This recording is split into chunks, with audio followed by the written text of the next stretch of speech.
பேய் கூடலாம் நம்ம லவ் வச்சுக்கலாம் அப்படிங்கிற மாதிரி தான் இருந்துச்சு. என்ன படத்தை பற்றி பேச போகிறோம்னா, நிவின் பாலி நடித்த சர்வேமே மாயா அந்த படத்தை பற்றி தான் பேச போகிறேன். ஸோ படத்தோட ஒரு ஒன்லைன் என்னன்னு பார்த்தீங்கன்னா ரொம்ப சிம்பிள். ஹீரோ வந்து ஒரு ஒரு பயங்கரமான சாமியார், அதாவது சாமியார் வீட்டிலேருந்து வந்தவர். அவருக்கு இந்த சாமி மேலாம் நம்பிக்கையே இல்லை. சரி ஓகே, ஒரு கட்டத்துக்கு வழி இல்லை அப்படின்னு சொல்லிட்டு சாமியாராக இருக்கிறேன் அப்படின்னு சொல்லிட்டு ஒரு வேலையை பார்க்குறாரு.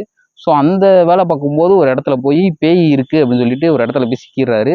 ஸோ பேய் இருந்துச்சா இல்லையா, ஸோ அந்த பேய் இவரை வச்சு என்ன தொல்லை பண்ணுச்சு அப்படிங்கிறதான் இந்த படத்தோட ஒரு ஒன்லைனு. படத்தை பற்றி பெருசாக சொல்லணும்னா வேற லெவலில் இருக்குது. எனக்கு தெரிஞ்சு நான் பார்த்து அழுதுட்டேன். எனக்கு தெரிஞ்சு ஃபைனல் அந்த எண்டு வரும்போது அழுகையாக வந்துருச்சு. டே என்னடா இப்படி பண்ணி வச்சிருக்கீங்க, பேசாமல் அந்த பேய் கூடயே சேர்த்து வச்சிருக்கலாமேடா எங்கால அப்படின்னு. ஸோ அந்த படம் வந்து எனக்கு ஹார்ட்டை டச் பண்ண ஒரு படம் தான் அந்த படம். ஸோ தயவு செஞ்சு நீங்கள்லாம் கண்டிப்பாக போய் பார்க்கணும். இந்த செல்ல பேய், ஒரு கிறிஸ்டின் பேயை நீங்கள் தயவு செஞ்சு பாருங்கள். படத்தை பார்த்துட்டு எப்படி இருக்குங்கிறத மறக்காமல் கமெண்ட்ல சொல்லிட்டு போங்க. தேங்க்யூ, பாய்.